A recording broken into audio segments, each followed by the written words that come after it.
Hello and welcome to Cafdil Healthcare here on Cafdil Television. I hope you are doing well and the whole family are also doing well. And I hope you've been following our professionals' directions that they've been giving us. But one thing that I want to ask is how often do you also check your weight? And do you know the health implications when you are overweight? This and many more is what we are going to discuss today here on Cafdil Television. My name is Kojo Arthur. I've been joined here by Philomena Amoisi and Portia Datson. They are dietetics at Cape Coast Teaching Hospital. Ladies, you are welcome. Thank you. You're looking beautiful. Thank you very much. Thank you so much. Philo, are you obese? No, I'm not obese. You are not? I'm not. So which means I cannot look at someone and tell the person that he is obese. Exactly. It must be a process. Sure. So when we talk about, or when we say obesity, or someone is obese, what is it and how would you explain for us to understand what obese is? Thank you so much, Cafdil TV, for the opportunity. I want to say hi to all viewers and listeners. When we say someone is obese, or in simple words, we say accumulation of excess fat in the adipose tissue in the body.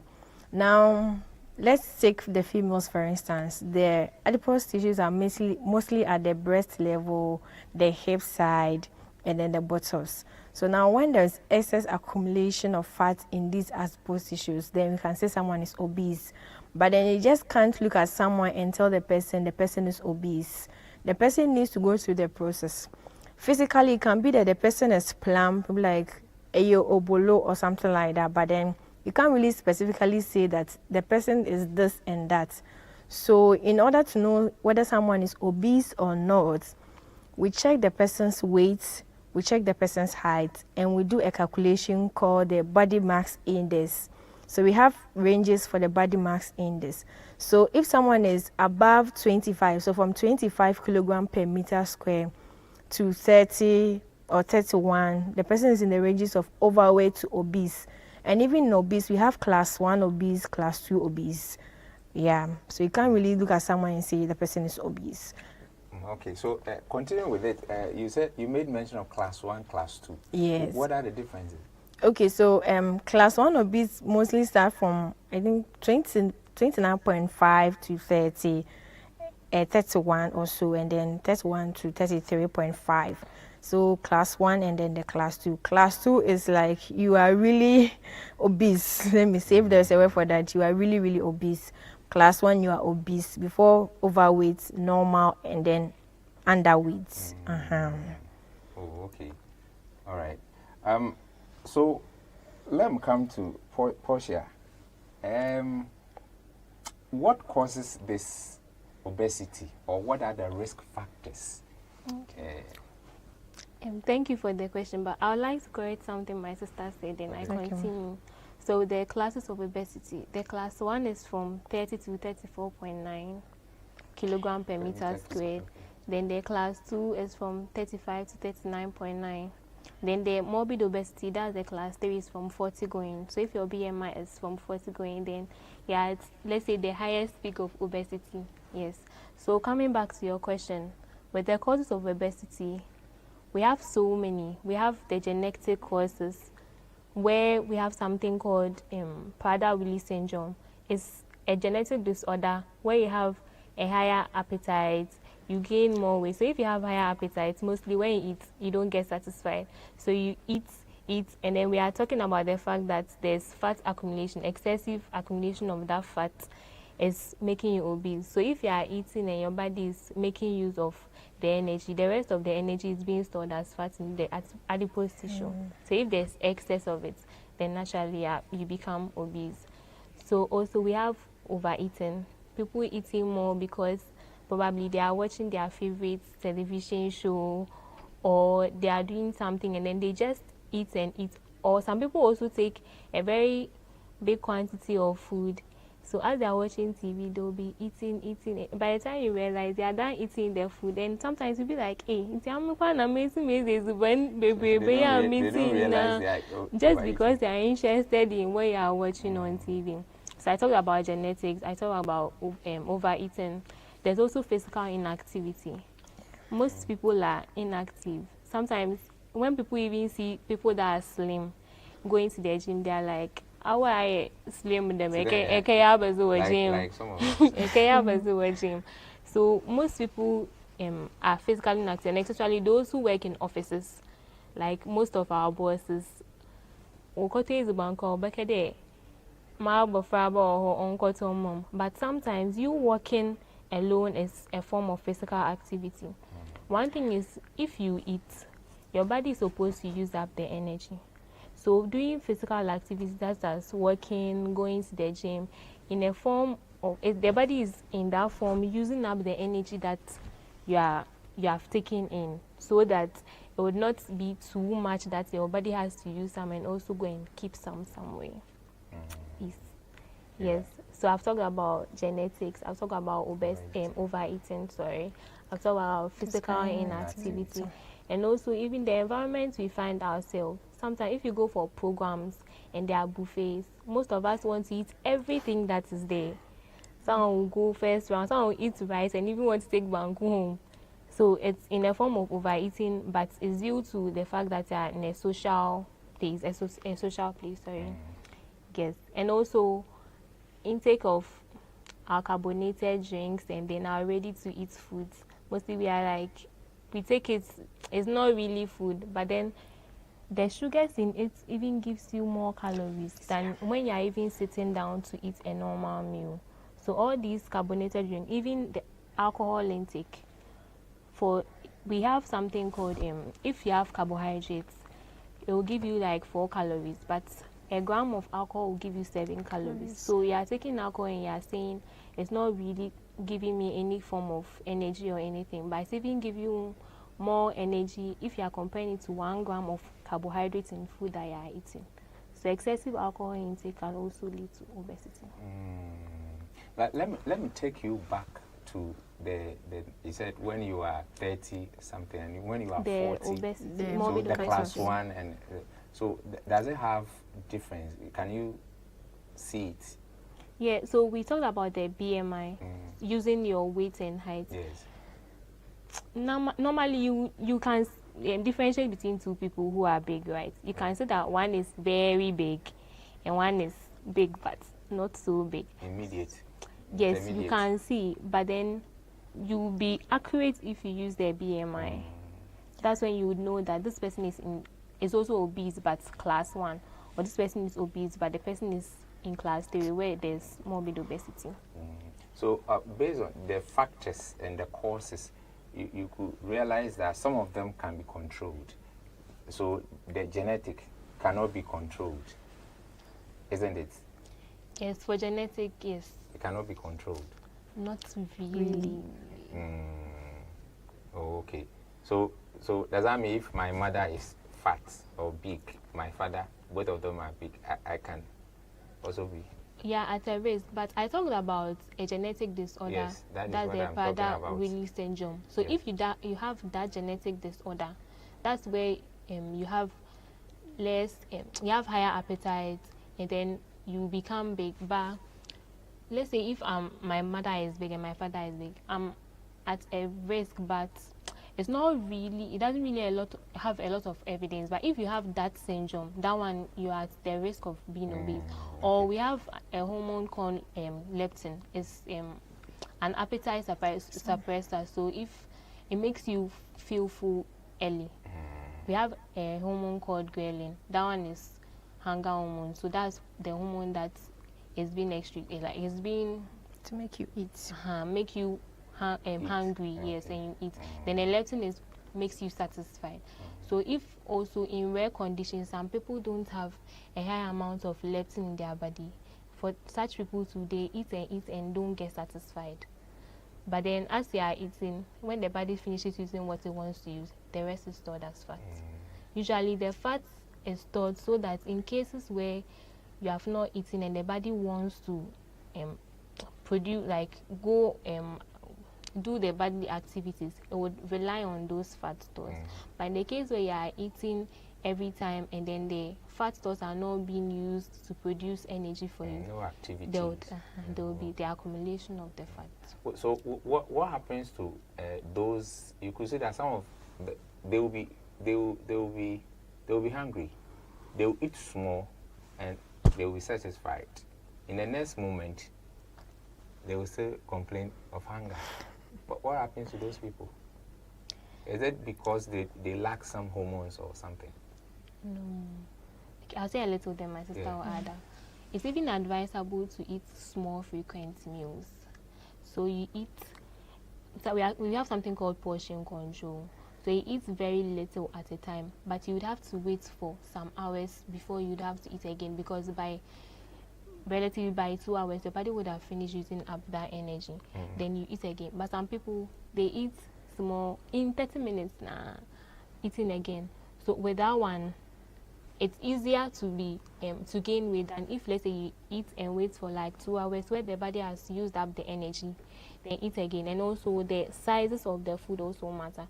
So if you are eating small, so just as I said, small frequent meals. So if you are eating small, it means the body is using up that small energy within the 2 hours. So by then the body would need energy again. So if you are eating another small meal, then it's complementing the energy the body needs again. So my sister would. Okay. And then with the issue of if your parents are obese, or if any of your parents are obese, it doesn't automatically mean you also be obese. But then if you give obesity the conditions for it to thrive, like you are inactive, you are always in bed, even if you are going out, you just want to take care, like relatively you are doing nothing. You just get up, bath, eat, that's all. You are giving obesity the thriving conditions for it to thrive, and then you also be obese. And then if you are exposed to food environments that are really junk foods, like students, for instance, they have all these joints around pizzas, the fries, the fried rice. Like you can easily get it, and somebody's favorite too. Oh yes. So if your parents are obese and you live in such environments, you also like it, it's likely you'll be obese with that. And then those people that eat like small 30 minutes or 10 minutes, like it's better you eat your normal meal at a time. Then after 2 to 3 hours, you also eat your meal, rather than eating small. So that one, you are likely to gain weight and become overweight or obese. Okay, so let's come to our society, and let me ask, what societal factors contribute most significantly, to the rise in obesity rates? Okay, in our society here in Ghana, if someone is slim, we like do. Like, so in the person's head, the person like, oh, they are saying I am slim or I am this. I need to gain weight a bit. And in the quest of gaining weight, the person is likely to be obese. And then when you become obese too, the society again will tell you, like, you are too fat, reduce. So like, you don't even know your stand, you see. So I always say that however you are, appreciate yourself, because if you are based on what society is saying, you will do things that you really regret.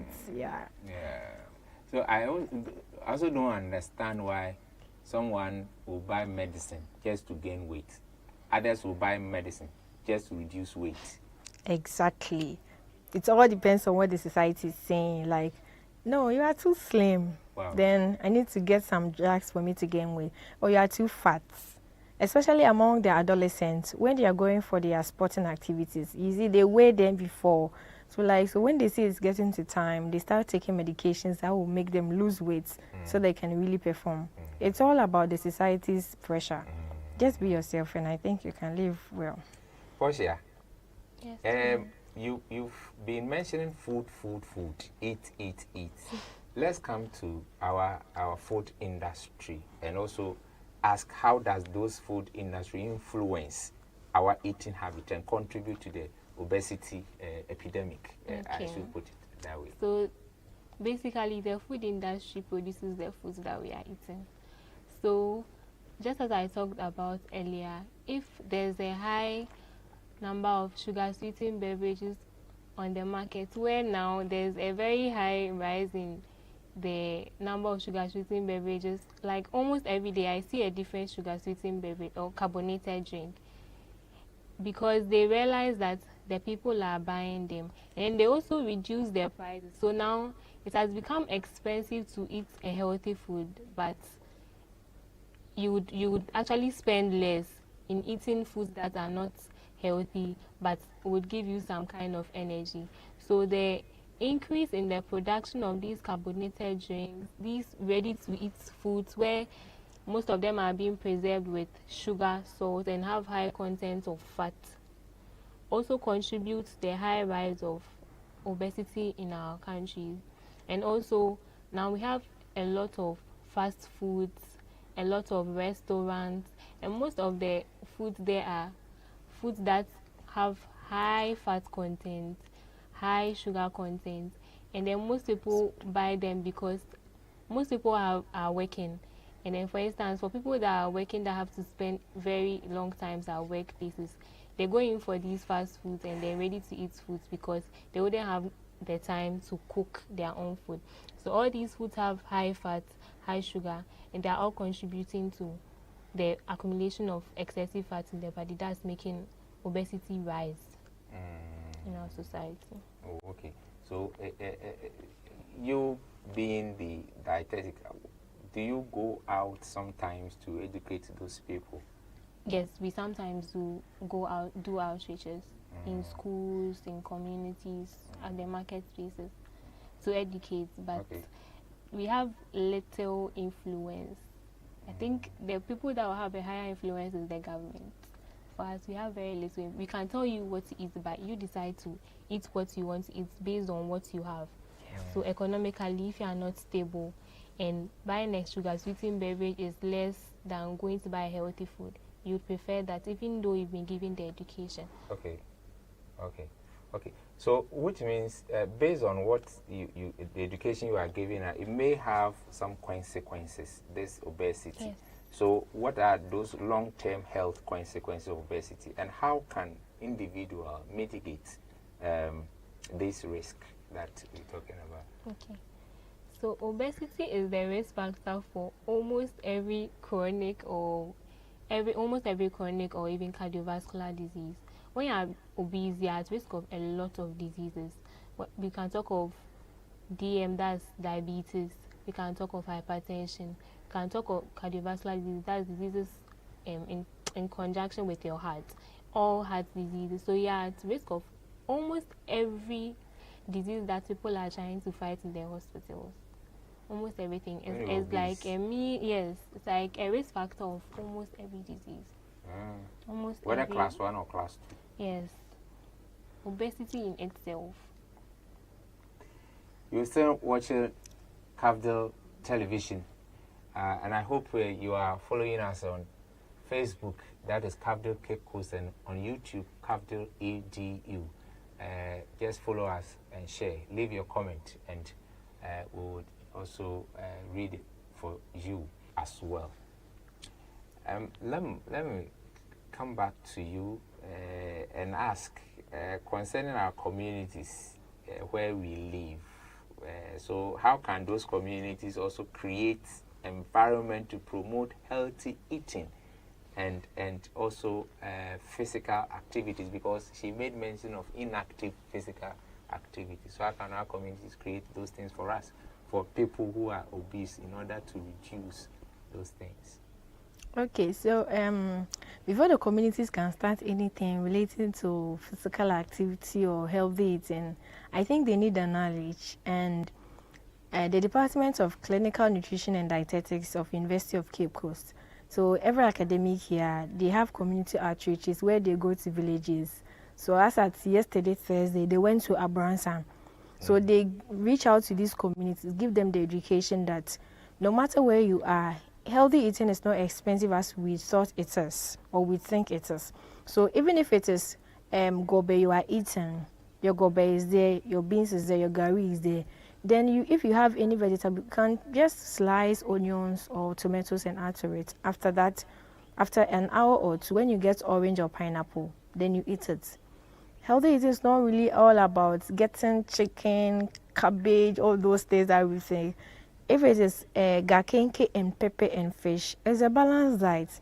Then you add more onions and tomatoes to it. When you are done, an hour or two, if it is orange, banana, pineapple, watermelon, apple, you add to it. That is all that we are asking for. So once they get the knowledge, they will start to work on it. And CCTA, the Diet Therapy Unit, in conjunction with the Public Health Unit, so they have community outreaches that we do. So as we do this, the community gets sensitized, and at least, even if they forget, a day will come be like, okay, these people came here, they said this, and now we are working with it. So they need the knowledge first before they work, and we are giving them the knowledge. So I know it will get to a time that everybody will have the basic knowledge of healthy eating, and we all be healthy. Yeah. All right. So with this, let me come to the courses where you made mention of the one with the family. What is it? The genetics. Genetics, which means we may have also what do you call it? Childhood obesity. Yes. Isn't it? Yes. So what strategies are most effective in combating this childhood obesity? Okay. So usually in the Ghanaian setting, when you give birth and then your child is very slim, they say you are not feeding the child well. If the child is very big, then why are fine? Nancy is the one. But then we don't know that usually those children are obese children. The children that we say are when you're more farmer, where you're fine, as and we don't usually see that they are obese. And one major cause of childhood obesity is the intake of this sugar-sweetened beverage I talked about. Usually, most parents give these carbonated drinks to children as snack for school. And then sometimes some children are even giving snacks, but when they go to school and they see that their friends are drinking these carbonated drinks, they feel left out, and sometimes they would even go and beg to take some of their drink. And then when it comes to our schools too, most of the sellers sell these sugar-sweetened beverage, sell these foods that are rich in fat. So I think in the schools, if only healthy foods are being sold in their school, or the parents are being advised that when you are bringing your child to school, give your child food, and then give fruit as snack to the child, it would be a bit better in combating this childhood obesity. For instance, for university primary school, I know there's a day that is fruit day. So that day, the snack you are bringing to school is fruit. And in a way, it helps combat this childhood obesity. Also, when we come to our homes, most children like watching television. Right now, the children that have come, they are technology children. So they are mostly with their phones, tablets, watching TV, cartoons and all. And usually, these children watch the most at the times where they are eating. And just as I talked about the fact that overeating can cause obesity, children overeat because they are watching their favorite TV show or they are playing game. And this also can be a cause of obesity. And for children also that are, I would say, DB or rich children that their parents are always making them stay in their house, they don't go out to play. If you want to play a game on their phone. Physically inactive, they are always indoors. After school, when you are done eating, you play your game, you go and bath, you learn, you sleep. The next day, that's their routine. So no activity. Like when we were children, where you'd go out to play with your friends, even when you come back, your parents will cane you because you went to play and you dirtied yourself. Now we don't have that. And there's also one cause of children being obese because they are physically not active. They are not using up the energy they are getting from the food they eat. All right. I know that. Oh, you want to add something? No, please. Okay. It's fine. So I know that mental health intersect with obesity, right? Yeah. And so, what support system are available for those struggling with this, with both mental health and obesity? Because they intersect. Okay. So ideally, if you are obese, naturally, obese people have low self-esteem. If you see any obese person, the person is having high self-esteem, then the person really went through things and now has learned some lessons that she's standing on to act. But when obolobia or low self-esteem, the person will shrink. So when it happens like that, the psychologists are always available. See a counselor. Now most schools, they have counselors for JHS primary school. So see your counselor, talk to him or her about it. If there is willingness to change concerning your calories or eating and then your physical activities, it will be very good, because then these children will criticize if you are a child and you're obese. Like, ayo bolo, you can't join us to play. You see it through all schools, and when they go back home, they tell their parents. And their parents think that, no, my child is doing well, so why are the children criticizing them? It even leads her to the university level, where like if someone is obolo and the person wants to stand for position, be like, obolo then. And when it comes to relationship, we like, so obolo and atinga, which one will you choose? I'm like, I'm going for atinga. What will I do with obolo guy? So that's the point. So psychologically, it puts obese people in a state where they have no option. They think they have low self-esteem, and they can do something to themselves. So you can see that obese people mostly try everything to lose weight.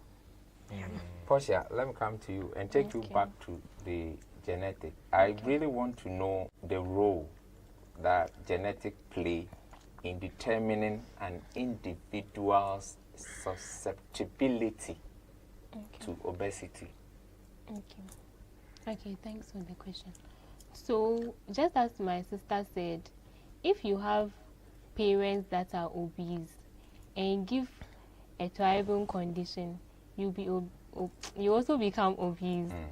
So it means that just as, let's say, when you come to the dietitian and then let's say you have diabetes, you would be asked if you have family members who have diabetes, and then that's like a predisposition for you to get diabetes. So the same thing happens to obesity. But it's not really like if your mother and father are obese, then automatically you also become obese. It's just that you have that thing in your family. Let's say someone is obese. So if you are giving the allowance, you are doing every other thing that causes obesity, then you are at risk of getting it. But not necessarily because your mother and father have it, you become obese. You have parents who are obese, but then they have children who are slim. Again, this obesity thing, we may also have some misconceptions about it. So, what are some common misconceptions about weight loss and obesity, and how can they be debunked, if you have any? Okay. So for one, I know most people say that if they are obese, they want to lose weight, they would have to stop eating, or they will reduce the amount of food they eat. So some people eat very little. Some people even do something we call calorie counting. They do very little, and then they weigh every food they eat and then calculate the calories in the food that they are eating, so that they are not eating a lot. So they eat very small food. They will feel hungry, but they want to lose weight, so they go according to that. But that is not the best way to lose weight, because if you do this for a very long time, it will come to a time where your body, you would not, like, you get used to it for some time, but long term you can't use that as a form of weight loss. So you now come back to eating more again, because now your body, you're hungry, and then you need food to also stay alive. So for eating small or doing calorie count just because you want to gain weight, it's not the right thing. The right thing to do is eat a healthy food, use portion control. You are good to go. If you eat more nutrient-dense foods than energy-dense foods, where nutrient-dense foods mean foods that are high in fiber, they have low fat. So high in fiber foods can be the oats we eat, the wheat, our kenke, our banku. They are all high in fiber. So if you eat more of these nutrient-dense foods and then less of the energy-dense foods like the carbonated drinks and then the fat-containing foods I mentioned, it's better off than to say I'm counting the calories I eat just because I want to gain weight. I want to lose weight, sorry. But do you also have any misconceptions? Yeah, and with those people that they do their calorie counting, when they get the opportunity to eat, I bet you they eat like something. Especially when they go for a buffet or any program, like, oh, this is an opportunity to feed my body. Where they don't pay anything. Where they don't pay anything. And then one misconception I'll talk about is where people think that if you want to lose weight, you need some medicines or drugs. You have people selling the weight loss, all those things. Like, all those things are less effective. It doesn't really work. You can't really lose weight like a magic or a magician. So they will advertise, you will get like, you will lose weight within 1 month, within 2 weeks. They are all lies. Yes, and all those products, the effect they give you, you should have maintained your obesity. As when you are comparing the effects that those drugs will give you and your obesity, take your obesity.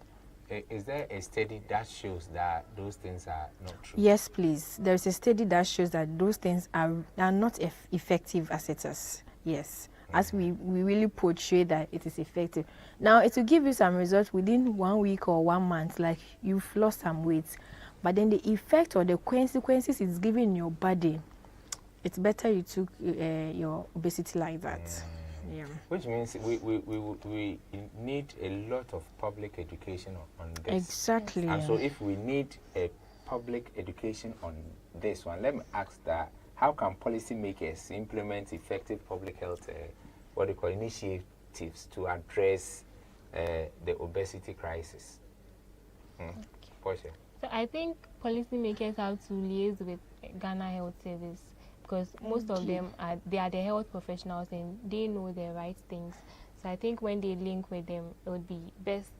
And then they would have to do more educations in their schools, at their market spaces and in our communities, so that people become aware of what the impacts of obesity and then what their intake is having, the effects their intake is having on their body. But those people too, they also go to they register their product at FDA. Exactly my point I'm coming to talk about. So if we are making our rules strict, it will help us. Now, these products will tell you vetted and approved by FDA. Yes. Like, it might not always be the truth that FDA really approved it.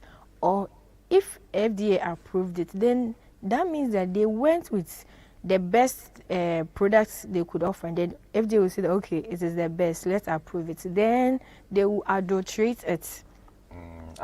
After approval, then they will adulterate it. That's where it becomes an issue. So even if FDA approves a product, they should follow up on them, whether they are still doing the right things. Other than that, people will keep on taking adulterated products, and the health consequences is much larger than the obesity itself. And I said that obese people have low self-esteem or have psychological issues. So once they see that, oh, this one, you will lose weight within 1 week or 2 weeks, like they all rush to buy. So all weight loss products are a good market for obese people. Like if we are selling weight loss products or weight gain products, people really rush to buy, but it's not as effective as they say because they are all adulterated products. And also, to add a little to what she said, for the industries that produce more of our carbonated drinks and sugar-sweetened beverages, the government can put high taxes on importation. So with that, if there are more taxes, then there will be less of these drinks in our system. Say that thing again. So with the sugar-sweetened beverages and then with our carbonated drink, there should be high taxes on them so that their prices increases. So now buying them as compared to now buying a healthy food, you feel like when you are buying that carbonated drink, now you are spending more to buy. So you start going in for the healthy food. So if more taxes are being put on these carbonated drinks, it would also help. But who told you that when the high taxes are put on those, they will not buy? They will not buy. Because it has become a habit. Yeah, yes. It's part and parcel of us. Sure, but I think you are going to bear the consequences. But I think the high taxes will also make, as in reduce the, now everywhere, like every time I wake up, I see a different carbonated drink. Have you ever seen a product where they said this product is so expensive, so we are not buying? No. So but we believe that if it becomes expensive, like just buying a drink is 20 cedis, why? I'll go and buy gobe instead of buying that drink. You see, people will start, people will start making that options. Go down. That's what we are saying. So if let's say at first 30 people could all buy a drink that is 3 cedis, 50 pesos, and now it's 10 cedis, the number will reduce a little. What's the American on here?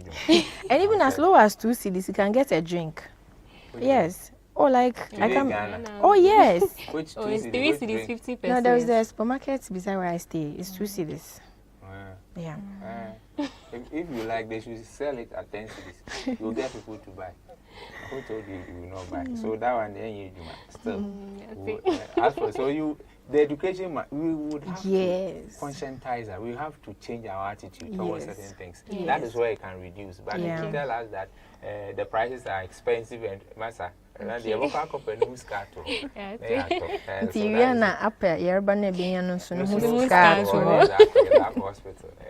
So that is it. You are still watching Cafdil Healthcare here on Cafdil Television, and I hope, like I said, you are sharing our page, you're following us, and you share on Facebook and on YouTube as well.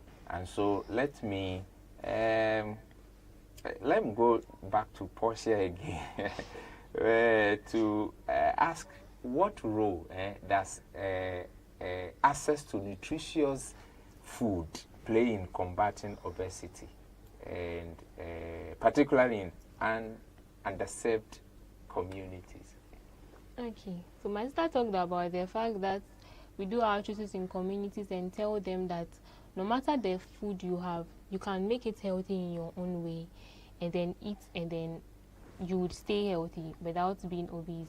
So the nutritious foods, just as the normal foods we eat, the gobe, the kinky, you've mentioned the rice, more than 6 because times. gobe, Gobe is a popular food. and it's not It's expensive. very nutritious. Yes, it's not expensive. If you get your gari and beans, get some small plantain, get an egg, vegetables, you are good to go. You can drink water there. Gobe used to be sold at 3 cedis. You are good to. Today is 10 cedis and 15 cedis. Oh, we have joints that the gobe is not expensive. When we are done, I'll show you some of the Oh, okay. But if you go to our secondary schools, the students don't like gari and beans. Yes, Nick, I didn't like when I was there. It's not like. Maybe it's because of how they prepare it. Maybe. You see, buying gobe outside and then gobe in secondary school is very different too. Okay, so continue. So with the gobe, with your kinky and pepper, you get some vegetables, fish, you are good to go. You get your rice and stew, a little vegetable, you are good to go. So all these foods are available. And then one thing is, it's better we prepare our own foods than to buy the outside food. Because if you are preparing your own food, you know what you are putting in your food. But if you are buying the outside food, most of these foods have so much fat. And then they will take less vegetables. Let's say you are buying wache and you have to buy salad. If you buy 2 cedis, they'll give you very small vegetables. But if you have to go to the market, get the vegetables yourself and then cut them, you see you get a higher amount of vegetables when you are eating than if you had to buy it. So cooking by yourself too, if you have the time. One thing is, if you are working and you can't get time to cook every day, the best thing you can do is cook during the weekends, store them in your refrigerator or your freezer, then eat them as time goes on within the week. If you are going to work, you shouldn't be shy holding a lunch bag to work. It's actually a good way to stay healthy than you want your friends to see you are rich, so when you go to work then you buy food. But it will be better to carry your own food where you know that I prepared it myself and you know the content of the food, and it will be better in staying healthy with that than to buy food just to showcase that DB. So in preparing that healthy food, do you also consider the environment in which that food is prepared, even in your own house? Yes, the environment is very necessary to prevent contamination of food, because you can eat healthy food which is contaminated and get sick. So your environment is very, very necessary. Even when you are buying food, you should consider the environment you are buying the food. Most of the time, we say if the food is near gutter, it adds up to the nutrients in the food. So they are more than maybe I are polishing, but no, your environment also contributes. So it contaminates the food, and these bacteria, we don't see them. You don't see them in the food, but then you eat it and then you get sick. Then sometimes you'll be like, I ate a healthy food but I'm sick. It's based on the environment, even what you are using to cook the food. If it's not clean, you can contaminate the food you are eating, even though you are eating a nutritious or a healthy food. All right, our time is up, and let me give each 1 minute. What advice would you give to our listeners, especially those who are obese and those who are not obese, and want to be fat or big, what advice do you have for them, Philip? Okay, so I'll start with those who are obese and they want to slim. What I want to tell you is that however you are, accept yourself. People will tell you are obese, you are obolo, you are like this. You are beautiful and great in your own way. Take the appropriate steps to lose weight. Don't follow this fake product that you lose weight in 1 week or 2 weeks. No way. Just accept yourself. Make sure you build on your self-confidence, because if you don't have that self-esteem, people are going to rubbish you wherever you go. And I will tell you that CCTA, that is interbetter, the diet therapy unit is open for you to come, and then we'll take you to management where you can lose weight.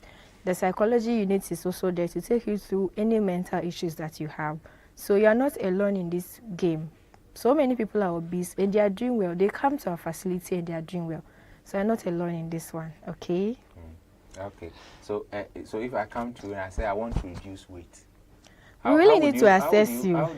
How would you see me? That would be my head, but when I have when I have the conversation with you, I might know why you want to lose weight. Okay. I wish you too. So and also, okay, I also talk about those who want to gain weight. Because if you want to gain weight, let's not go for the medicines. Just as you talked about CCTH, you can come to the diet therapy unit. We have the healthy way of gaining weight. It might not be as fast as you want it, but it will be the best option. And for that, it will be a long-term something, not just a short-term where you later have implications on your health because there are chemicals in the drugs you are taking. And yeah, what you eat, so be concerned about what you eat very well. And then we should know that health is wealth. Thank you. All right. You are what you eat, and so be concerned about what you eat. Very important message. And this is where time will allow us to be with you. Thank you for watching. Thanks to all the crew. Thanks to Philomena, Amwesi, and Portia Datsun. They are the aesthetic intern from Cape Coast Teaching Hospital. Same time next week. God be with you.